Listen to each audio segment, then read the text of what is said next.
और ट्राइसेप्स, मतलब गर्ल्स के मोस्टली बनते नहीं हैं, वो नेचुरल दिख रहे थे कि भाई बाइसेप्स बनते हैं, तो हस्बैंड ने तेरे बाइसेप्स बन रहे हैं यार, गर्ल्स के नहीं बनते हैं। फिर एक्चुअली मुझे बॉडी बिल्डिंग कुछ भी नहीं पता था, बॉडी बिल्डिंग क्या होती है, ऐसी सर्च करा, हाँ यार होती है, गर्ल्स भी होती है बॉडी बिल्डिंग है, फिर उत्तराखंड से कोई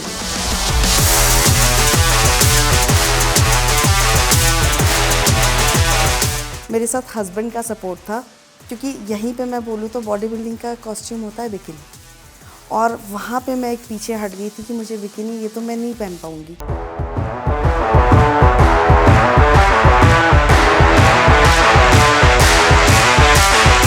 कि वाओ, बॉडी बिल्डिंग में लड़की, मुझे उम्मीद नहीं थी कि मुझे इतना प्यार मिलेगा।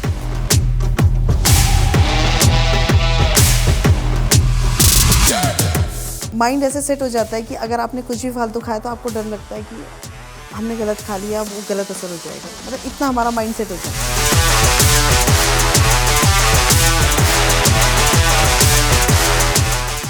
कि लड़कियां सब कुछ कर सकती हैं, और उत्तराखंड की लड़कियां तो सुपर्ब है। नमस्कार, बारामासा में आपका स्वागत है। आज हम आपकी मुलाकात करवाने जा रहे हैं मिरेकल वुमेन से। मिरेकल मैं इसलिए बोल रही हूँ क्योंकि हम जिनसे आपकी मुलाकात करवाने जा रहे हैं उनके जीवन की जो कहानी है वो किसी चमत्कार से कम नहीं है। हाल ही में जो मध्य प्रदेश के रतलाम में senior women body building championship हुई थी, उसमें उन्होंने गोल्ड मेडल जीता है, और उम्र में सबसे ज़्यादा और एक्सपीरियंस में सबसे कम होने के बावजूद मेडल उन्होंने जीता है। हम आपकी मुलाकात करवा रहे हैं पौड़ी की प्रतिभा थपलियाल से। मैम, आपका बारामासा में बहुत बहुत स्वागत है। Thank you so much. तो मैम, हम आपकी बॉडी बिल्डिंग के करियर की बात करें उससे पहले हम शुरुआत करते हैं आपके बचपन से।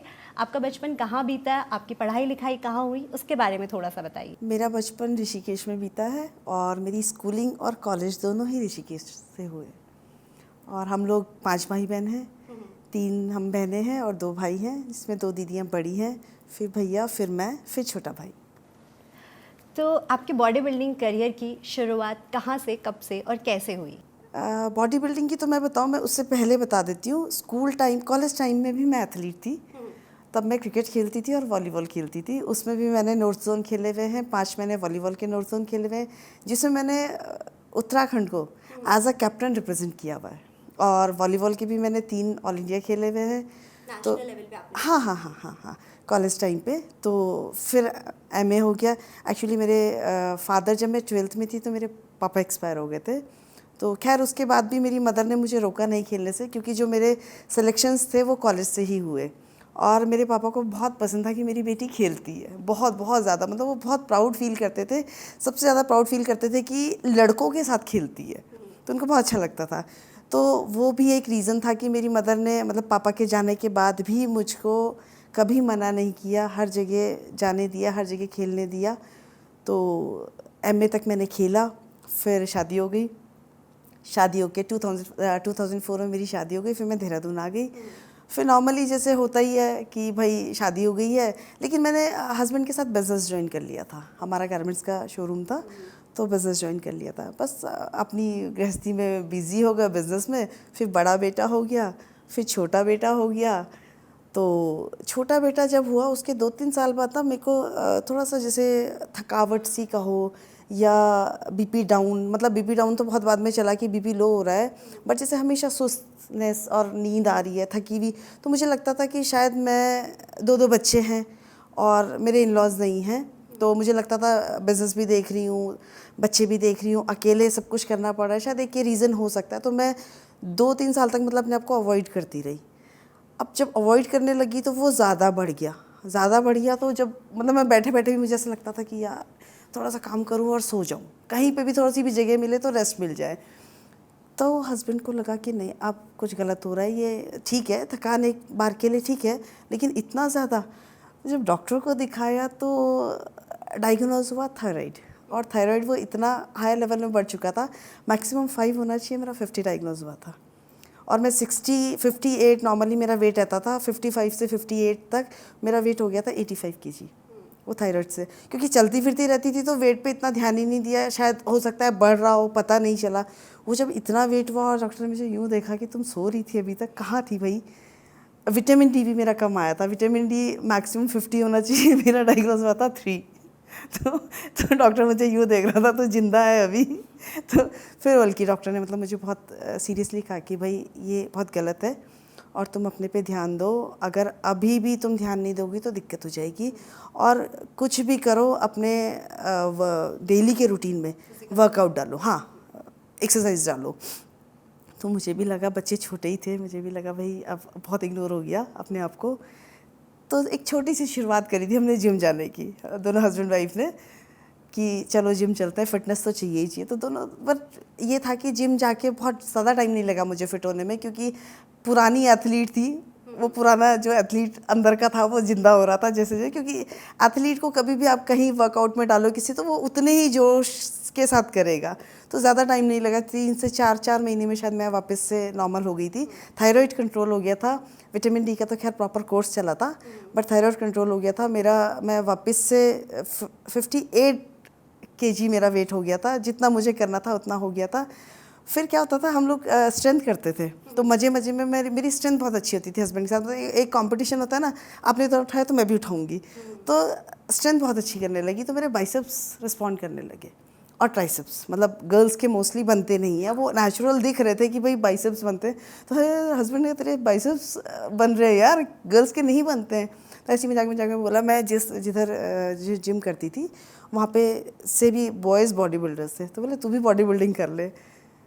एक बार मजाक में बोला, एक बार फिर बोला, यार मैं सच में कह रहा हूँ तो बॉडी बिल्डिंग कर ले, मैं सच में कर लूँ कि हाँ। फिर एक्चुअली मुझे बॉडी बिल्डिंग कुछ भी नहीं पता था, बॉडी बिल्डिंग क्या होती है, ऐसी सर्च करा, हाँ यार होती है, गर्ल्स भी होती है बॉडी बिल्डिंग है। फिर उत्तराखंड से कोई नहीं था, तो अच्छा लगा। एक एक्चुअली ये एक चैलेंजिंग गेम है, बहुत टफ गेम है, बहुत इसमें मेहनत लगती है, वर्कआउट आपका बहुत हार्ड होता है। सबसे बड़ी बात है आपका डाइट, जो वो 4 से 5 महीने की डाइट होती है वो बहुत टफ होती है, क्योंकि उसमें पूरा आपका प्रोटीन सोर्सेज ज़्यादा होते हैं। आपकी डाइट पे भी पूरा डिटेल में बात करेंगे। हाँ, तो बस वो ऐसे ही शौक चढ़ा कि चलो कर लेते हैं। ये था कि चैलेंजिंग था, मुझे अच्छा लगा कि हाँ किया जा सकता है, उत्तराखंड से नहीं है तो एक नया मेरे लिए कुछ हो जाएगा। और ये थोड़ा सा उनके लिए भी था जो बोलते हैं लड़कियां कुछ नहीं कर सकती हैं, तो मुझे लगा नहीं किया जाए, बस यहाँ से। तो मतलब मैम की उपलब्धियाँ इन मायनों में भी बहुत ज़्यादा है कि मैम की जो प्रोफेशन की शुरुआत हुई वो इलनेस से शुरू हुई और फिटनेस पे जाकर रुकी।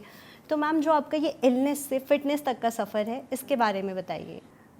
इलनेस से फिटनेस का सफ़र तो मैंने कहा ना कि जैसे जैसे मैं फ़िटनेस की तरफ बढ़ती चली गई, मतलब मैं बीमारी भूल गई, क्योंकि वो ठीक हो रही थी। जैसे थायराइड ठीक हो गया था, बिल्कुल नॉर्मल हो गया था, विटामिन डी ठीक हो गया था, मैं फ़िट हो गई थी। वज़न बढ़ने से मेरे नीज़ में पेन होना शुरू हो गया था, यहाँ टखनों में पेन होना शुरू हो गया था, तो वो ठीक हो रहा था। हाँ, थोड़ा सा ये था कि छोटे बच्चे थे, अपने लिए टाइम निकालना पड़ा मुझे अलग से। तब तो ज़्यादा वर्कआउट नहीं, लेकिन 1.5 से 2 घंटे का वर्कआउट मैं करती थी, पर बहुत विग्रेस करते थे हम लोग। मतलब हमें एक एम लेके चले थे कि हमें उस समय वेट कम करना है। तो ये एक गलत प्रैक्टिस हो गई है कि जब हम लोग बीमार होते हैं तभी हम लोग फिटनेस की तरफ जाते हैं। बट था, ठीक था, थोड़ा मैनेज करा, अपने लिए टाइम निकाला तो वो ठीक हो गया। और फिर आपने पहले 2022 में सिक्किम में पार्टिसिपेट किया चैम्पियनशिप में, और आपकी वहाँ 4th पोजीशन थी, और उसके बाद आपने अभी रिसेंटली मध्य प्रदेश में गोल्ड मेडल जीता। तो अपनी उन दोनों चैम्पियनशिप के बारे में भी बताइए। जब वो उसके लिए प्रिपरेशन शुरू करी थी तो अब मैंने कहा चैलेंजिंग तो था, बट ये था कि हाँ एक करना है कुछ। तो वो मेरी केवल 3.5 महीने की प्रिपरेशन थी, और मैंने सिक्किम वाली 2022 में, और मैंने फ़र्स्ट टाइम स्टेज परफॉर्म किया था, मतलब अकेले, क्योंकि और मेरे सारे गेम टीम वाले थे जिसमें प्रॉपर टीम होती है, बट स्टेज मैंने फ़र्स्ट टाइम परफॉर्म किया था।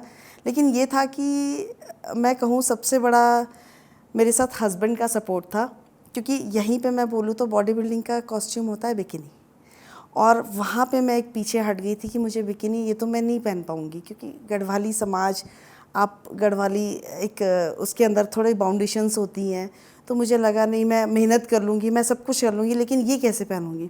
वहाँ पे हस्बैंड ने मुझे बहुत सपोर्ट किया कि ये कॉस्ट्यूम है और तुम्हारे स्पोर्ट्स की डिमांड है, तो वहाँ पे जैसे तुम पहनोगी वैसे सब पहनेंगे, और कोई कुछ कहता है तो मैं खड़ा हूँ। तो वो एक जो ये बात थी ना, इससे मुझे बहुत, मतलब मेरा कॉन्फिडेंस लेवल बढ़ चुका था। मैं उसके बाद तो सोच लिया था कि अब करना है, अब कोई कुछ भी कहे, करना है। तो वो स्टेज में मैं बिल्कुल एक कॉन्फिडेंस के साथ गई थी और मुझे ये था कि जितना मैंने ये 3.5 महीने में सीखा है वो परफॉर्म करना है। और वो 4th मेडल में सच बताऊँ तो उस समय वहाँ पे 22 गर्ल्स थी और मेरा फर्स्ट टाइम था और बाकी सबका काफ़ी पुरानी थी। तो वो 4th प्लेस भी मेरे लिए गोल्ड से कम नहीं थी। तो मैं इतनी खुश हुई थी जो मेरी 4th प्लेस आई थी। और वापस आने के बाद मुझे उत्तराखंड से इतना मुझे उम्मीद नहीं थी, इतने रिस्पेक्ट और इतना प्यार मिला कि वाओ, बॉडी बिल्डिंग में लड़की, मुझे उम्मीद नहीं थी कि मुझे इतना प्यार मिलेगा। बस वही था कि इतना अच्छा वो मिल रहा है। फिर सेकंड टाइम जब ये था, सेकंड टाइम थोड़ा सा अपनी कमियां जो थी, 4th प्लेस आई थी, उन पे काम किया, थोड़ा सा वर्क और हार्ड हो गया था। और सेकंड टाइम सोच के बैठे थे कि अब गोल्ड के लिए ही जाना है और गोल्ड लेकर ही आए। हाँ, तो मैम जो इसमें मतलब विनिंग जो होते हैं क्राइटेरिया क्या होता है, क्या क्या पैरामीटर्स होते हैं, किन किन बिहाफ पे जज किया जाता है, मतलब जो आप परफॉर्म करते हैं स्टेज पे, तो किस एक्चुअली मैं जैसे बॉडी बिल्डिंग खेलती हूँ तो मेरे को मसल्स शो करनी पड़ती है। जैसे हमारे 7 पोजेस कंपलसरी होते हैं, फ्रंट डबल बाइसेप्स, लैट्स, आपका triceps, side chest, back double biceps, आपका बैक लेट्स और abdominal with thigh, abs proper दिखाने पड़ते हैं। तो इसका क्राइटेरिया क्या होता है कि, और थिन मतलब वी शेप प्रॉपर, आपको साइज़ भी चाहिए, आपका स्किन बिल्कुल पतली होनी चाहिए, थिन होनी चाहिए, आपका मसल्स एकदम शो दिखना चाहिए आपका मसल्स। तो जिसकी जितनी अच्छी डेफिनेशंस होगी या जो काफ मसल्स तक देखी जाती है, जिसका जितना अच्छा मसल्स हैवी और प्रॉपर डेफिनेशन के साथ होगा तो वही जजेस नोट करते हैं। ये क्राइटेरिया मेन और वुमेन दोनों बॉडी बिल्डिंग दोनों में होता है, हाँ, क्योंकि कैटेगरी तो और भी होती हैं। जैसे मॉडल फिजिक होती है, बॉयज़ में मैंस फिजिक होता है, बिकिनी होता है गर्ल्स में, ऐसी कैटेगरी कई होती है, लेकिन बॉडी बिल्डिंग में यही देखा जाता है। हमने फिजिक की बात की है तो एक स्टीरियोटाइप है, मतलब लड़कों के लिए टर्म यूज़ किया जाता है फिजिक, लड़कियों के लिए यूज़ किया जाता है फिगर। नहीं, गर्ल्स में भी होता है फिजिक। एक्चुअली सारी फेडरेशन, जैसे हमारी जो फेडरेशन है IBBF, Indian body builders federation, तो एक तो ये गवर्नमेंट से एफिलेटेड है और यूथ मिनिस्टर ऑफ यूथ से एफिलेटेड है, और एक हो गया प्राइवेट। तो हमारे इसमें जैसे गर्ल्स का होता है कैटेगरी वाइज होता है, गर्ल्स वुमेन फिजिक भी होता है इसमें, बॉयज़ में वुमेन फिजिक होगा, कई सारी कैटेगरीज हैं। मतलब जैसे बिकिनी मॉडल भी होता है गर्ल्स में, अब तो और भी आ गए हैं मेरे ख्याल से, स्पोर्ट्स फिजिक भी हो गया, काफ़ी सारी हैं। मेरा बॉडी बिल्डिंग है तो मुझे अपने बारे में ज़्यादा अच्छे से पता है। हम आपके डाइट प्लान पे बात करते हैं। तो आपने जब बॉडी बिल्डिंग को एज अ प्रोफेशन स्टार्ट किया होगा तो आपकी डाइट में बहुत मेजर चेंजेस आए होंगे, तो वो क्या क्या चेंजेस थे और आपने कैसे उसको अपनी डेली लाइफ में, मतलब अपनी डेली रूटीन में आपने उसको लाया, और कैसे कैसे आपने अपनी डाइट प्लान? देखो, जब आप एक गोल अपने लिए रखते हो, जब आप मानना आपको IAS क्लियर करना है, तो आप अपने लिए एक प्रॉपर एक शेड्यूल बनाओगे। नॉर्मल इंसान 4 से 5 घंटे पढ़ेगा, लेकिन आपको कम से कम 15 से 16 घंटे पढ़ना होगा। तो वही फ़र्क हमारी डाइट में और एक नॉर्मल इंसान की डाइट में होता है। हमारा जो बॉडी बिल्डर्स की जो डाइट होती है वो प्रोटीन, कार्बोहाइड्रेट और फैट्स तीनों का कॉम्बिनेशन होता है। इस तरह से पूरा वो डाइट चार्ट प्लान किया जाता है और उसी के अकॉर्डिंग हमको चलना है, बिल्कुल दाएं बाएं नहीं होना है। जैसे मेरा जो प्रिपरेशन टाइम पे होता है, मीठा बिल्कुल बंद हो जाता है, बाहर का बिल्कुल बंद हो जाता है। एक डाइट चार्ट बनता है जिसमें आपका प्रोटीन सोर्सेज ज़्यादा होते हैं। जैसे मेरे को सुबह उठते ही कुछ सप्लीमेंट्स होते हैं, ग्लूटामाइन होता है, जैसे मुझे सुबह उठते ही ग्लूटामाइन पीना है। उसके बाद वर्कआउट करने जाना है। अगर आप थोड़ा सा लेट जा रहे हो तो आप अपनी मील एक ले सकते हो। जैसे मुझे लीन करना है तो मेरे को कोई मील नहीं लेनी है, डायरेक्ट अपना ग्लूटामाइन लिया, जिम चले गए। उसके बाद हमारा प्रोटीन होता है। उसके बाद 1 से 1.5 घंटे में फिर एग्स होते हैं, उसके साथ रोटी होगी, सब्जी होगी, ग्रीन वेजिटेबल, सलाद होगा, है ना। ऐसे ही दिन में फिर चिकन होगा, आप 2 रोटी ले लो या चाप, वो डिपेंड करता है कि आपको कितना कैलोरीज आपको अपने लिए रखना है। शाम को फिर मतलब हर 2 घंटे में हमारी मील होती है। फिर शाम को आप फिश ले सकते हो, या नहीं, शाम को तो फिर प्रोटीन होगा, फिर एक फ्रूट होगा, फिर शाम को फिश ले लो या चिकन ले लो या ग्रीन वेजिटेबल ले लो। इस टाइप से प्रॉपर एक डाइट शेड्यूल बनता है। मतलब ऐसे होता है ना, जैसे नॉर्मल हम लोग ही जिम जाते हैं, जिम ज्वाइन करने के लिए, तो ट्रेनर बोलते हैं कि अब आपको ना कल से 12 अंडे खाने हैं कि ठीक है 12, वो सुन के बहुत सारे लोग जिम जाना ही छोड़ देते कि इतना सारा हम कैसे खा पाएंगे। नहीं, एक्चुअली क्या होता है कि 12 अंडे जो आप कह रहे हो वो विदाउट योक होते हैं। हाँ। तो वो आपको नुकसान नहीं करेंगे। वो वाइट प्रोटीन है पूरा, तो वो खाए। अब हमको तो मजबूरी है क्योंकि वो खाना है। और एक ऐसे अजम्पशंस भी बना लेते हैं ना कि एक बॉडी बिल्डर है, मतलब भाई वो ना दिन का 4 लीटर दूध और बहुत सारे मतलब 36 अंडे और 4 लीटर दूध, ऐसे इतना सारा खाना खाते होंगे वो। नहीं, खाना जैसे दूध हमारी डाइट में नहीं होता है, बॉडी बिल्डर्स की डाइट, ये पहलवानों की डाइट में होता है। जो कुश्ती वगैरह होते हैं ना, ये उनकी डाइट में, हमारी डाइट में नहीं होता। हमारी डाइट में तो मेन होता है आपका प्रोटीन सोर्सेज, जिसमें आपका प्रोटीन ज़्यादा से ज़्यादा मिले, और पूरा बॉइल्ड होता है। वो 4 से 5 महीने हमको पूरा बॉइल्ड, वह मैंने कहा ना कि वर्कआउट आप फिर भी कर लोगे, मेन पार्ट जो होता है आपका डिसिप्लिन, मुँह पे यानी बिल्कुल वो लगा लो कि ना इधर इसको देखना है ना उसको देखना है, आपने जो लिखा है वो ही खाना है। उसके अलावा आप इतनी सी चीज़, माइंड ऐसे सेट हो जाता है कि अगर आपने कुछ भी फालतू खाया तो आपको डर लगता है कि हमने गलत खा लिया, वो गलत असर हो जाएगा, मतलब इतना हमारा माइंड सेट हो जाता है। तो ये है कि जो लिखा है, जो डाइट चार्ट बन गया है, वो ही खाना है। जैसे मैम गेम्स की बात आती है तो स्टेरॉइड्स की बात आती है, तो बॉडी बिल्डिंग में स्टेरॉइड्स लिए जाते हैं, और अगर लिए जाते हैं तो कितने टाइप के होते देखिए, हैं? स्टेरॉइड शायद हर जगह लिए जाते हैं, मैंने सुना है, और ये भी सुना है कि हर किसी को जादू चाहिए अब, लेकिन मुझे ज़्यादा स्टेरॉइड की नॉलेज नहीं है, और मैं तो मेहनत पे विश्वास करती हूँ। मेरा इसीलिए 3.5 घंटे सुबह का वर्कआउट होता है, 3.5 घंटे शाम का। तो स्टेरॉइड की तो मेरे को ऐसे नॉलेज है ही नहीं। लिए जाते होंगे बट मुझे ऐसा कोई आइडिया नहीं है।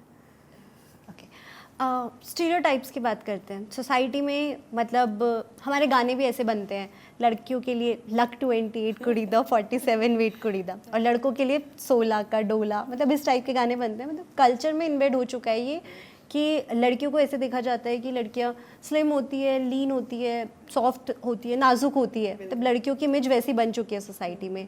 तो उस चीज़ को, उस थॉट को आपने मतलब कैसे आपने वो बैरियर्स तोड़े, और किस चीज़ ने आपको मोटिवेट किया, और आपने, क्योंकि वो आप वो इमेज तोड़ते हुए आप वो सोसाइटी में ऐसे उभर के आती हो? मुझे एक्चुअली मोटिवेट मैं कहूँ तो मुझे मेरी फैमिली ने ही किया, मेरे हस्बैंड ने ही किया।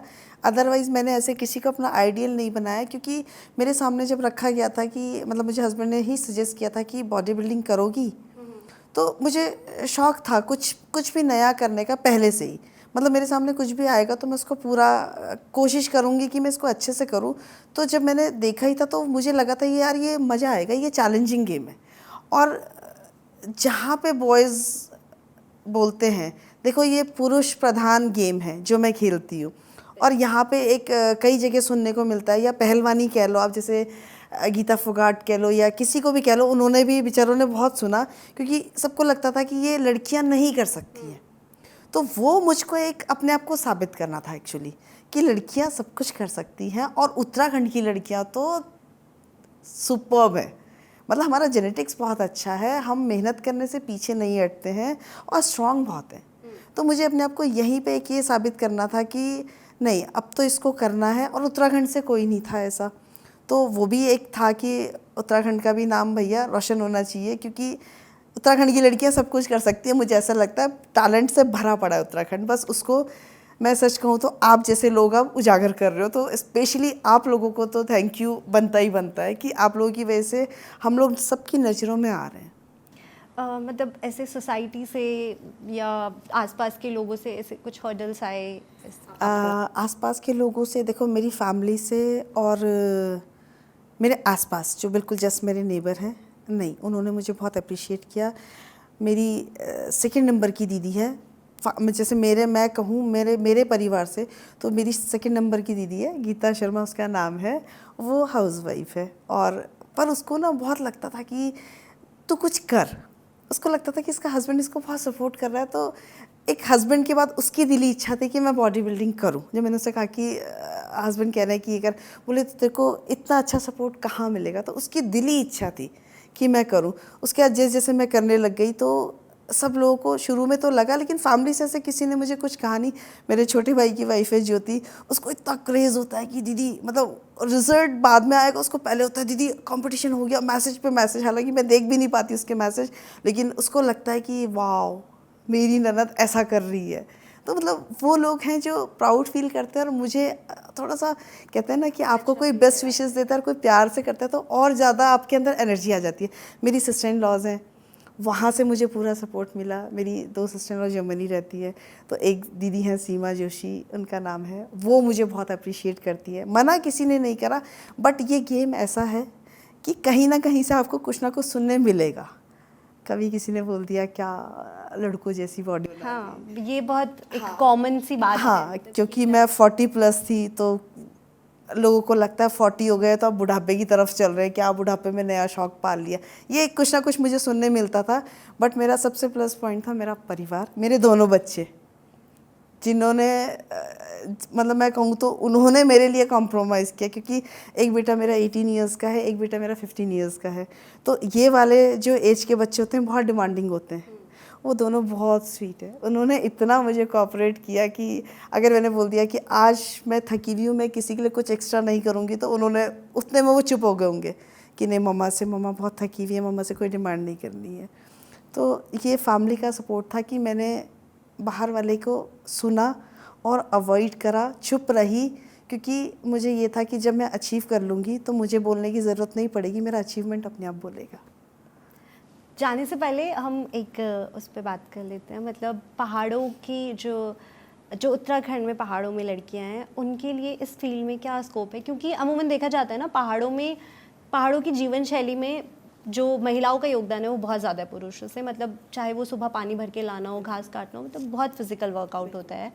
तो जो ये नेचुरल सराउंडिंग है, ये किस तरह से हेल्प करेगी इस फील्ड में और क्या स्कोप? देखिए, ये बिल्कुल हेल्प करेगी, क्योंकि अभी तो बॉडी बिल्डर फेडरेशन में ये हो गया है कि जिसका भी गोल्ड आता है उसको जॉब मिलेगी, गवर्नमेंट जॉब।